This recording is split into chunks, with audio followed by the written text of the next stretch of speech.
Picard Alexandre, j'ai 32 ans, bientôt 33. Je fais la compétition depuis 1997, donc ça fait maintenant 21 ans. Je pense être à peu près maintenant sur le circuit à La Réunion, peut-être le plus ancien, et même sur le circuit national, à mon avis, je fais partie des plus anciens. Donc voilà, c'est la passion qui m'anime, quoi. Pourquoi la descente? Tout gamin, j'ai toujours aimé les sports extrêmes sur deux roues. Papa faisait beaucoup de motos plus jeune. Motocross, mototrial, course de tôte, etc.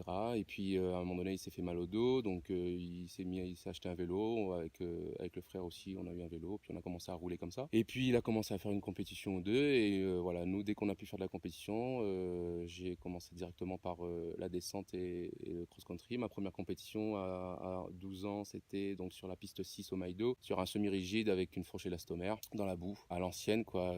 C'était vraiment la bonne époque. Et après, j'ai continué à enchaîner les courses de cross-country et descentes tous les week-ends. C'était voilà mes premières années. Alors pour 2018, c'est vrai que 2017, ça a été une année assez remplie pour moi parce que j'ai été donc champion de la Réunion, scratch, et puis vainqueur de la Coupe au général. Resté sur ma fin parce que mon objectif était de monter sur le podium au championnat du monde master à Val-Nord. C'est quelque chose, à l'Inter, j'ai été troisième à 1 seconde du premier, et puis après je prends 9 secondes sur la deuxième partie, donc c'est me restait un peu là, quoi. Et cette année, l'objectif, le réel objectif, c'est de repartir à Val-Nord pour monter sur le podium. Alors, je sais ce qu'il me reste à faire, il faut que je travaille la seconde partie, et puis et voilà, essayer de chercher une petite médaille au championnat du monde. À La Réunion, après, ça va être des courses de préparation, mais aucun vraiment objectif particulier ici, à part m'entraîner, m'amuser, et puis rouler sur des pistes pour garder le rythme. Qualité descendeur, c'est ça? Exactement. Je pense qu'on peut trouver deux types de descendeurs. On a le descendeur hyper technique, très fougueux, qui est vraiment animé par faire du joli spectacle, et très fin dans les petites épingles, et le technique. Et comme on peut trouver comme Josh Bryceland en Coupe du Monde à l'époque, voilà, c'est vraiment ces pilotes-là, Brendan Farclough. Et puis après, on a le deuxième type de pilote, beaucoup plus posé, plus rond dans les lignes, plus fluide, mais très très physique. Là, je pense à des mecs comme Greg Minard, qui sont depuis en tête d'affiche sur les Coupes du Monde. Je me situe beaucoup plus sur la deuxième partie, c'est-à-dire quelqu'un d'assez physique. Je suis sûrement pas le meilleur techniquement, comme on peut voir Florent Payette ou un Romain Payette. J'ai besoin de beaucoup plus travailler qu'eux, quand même un bon bagage physique, et puis le reste, on essaye d'être propre, et c'est ça qui fonctionne après. La relève, c'est vrai qu'on a eu un petit creux ici depuis 10 ans. À l'époque, on avait un gros vivier. Il y avait Christophe Payette, il y avait moi, il y avait Florent Payette, Jérôme Payette, Romain Maillot. Quand on allait tous en Coupe de France, sur le championnat de France, tout le monde était capable de faire un podium. Il y a eu beaucoup de titres avec Florent Payette, avec Florent Voltaire aussi, qui est double champion de France en cadet et junior. Donc il y avait un gros vivier. Et puis ça s'était un peu essoufflé ces derniers temps. C'est vrai que maintenant on arrive tous à la trentaine, Florent, moi, un peu tout le monde. Mais là, je suis assez surpris des petits jeunes. Mais là, je parle pas des cadets, je parle vraiment des minimes. Minime 1 comme Léo Abella, minime 2 avec Loïc Martin, qui vivent vraiment de cette passion-là qui les anime. Voilà, ils sont pas là que pour faire de la compétition ou avoir des résultats. Ils sont là aussi pour s'amuser. Ils ont vraiment envie de faire ça. Et puis ils ont les parents qui les aident et qui les emmènent aussi à s'exporter déjà au niveau national, sur des épreuves un peu en France, à se confronter au meilleur niveau. Et je pense que c'est ce qu'il faut faire, hein, dès le début.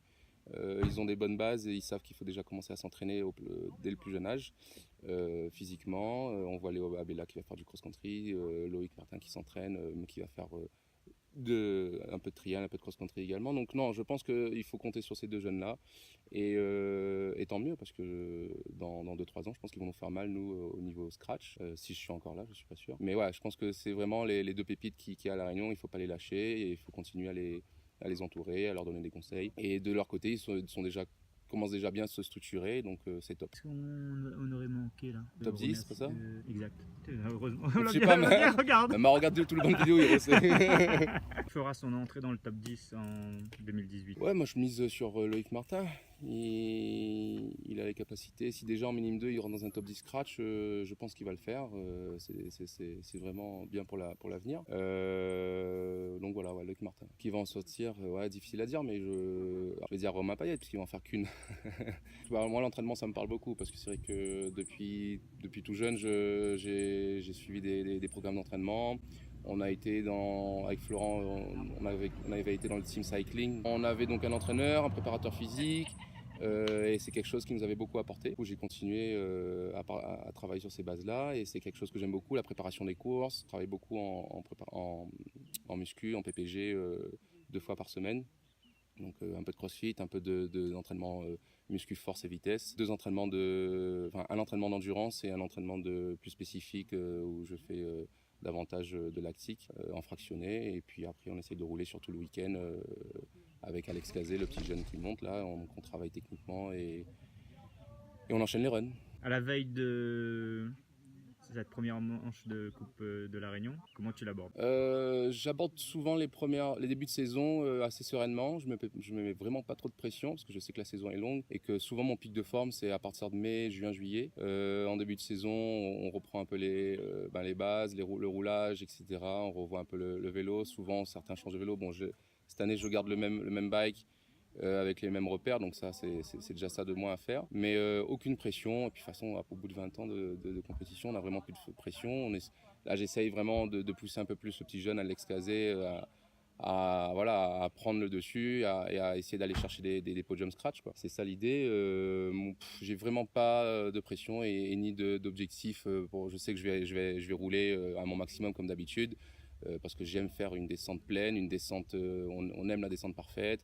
On aime prendre des risques, on aime arriver en bas avec la satisfaction d'avoir fait quelque chose de bien. Je sais que physiquement ça va au niveau cardio et puis par contre je me suis un peu blessé la semaine dernière au poignet, donc j'ai un peu de mal à tenir le guidon, mais on va serrer les dents. Je remercie surtout mes parents depuis 21 ans qui me suivent, que ce soit maman pour les remontées et puis tout ce qui est le suivi, puis papa pour la mécanique et au fur et à mesure on essaye de prendre son envol, mais c'est vrai qu'ils ont toujours été là pour moi.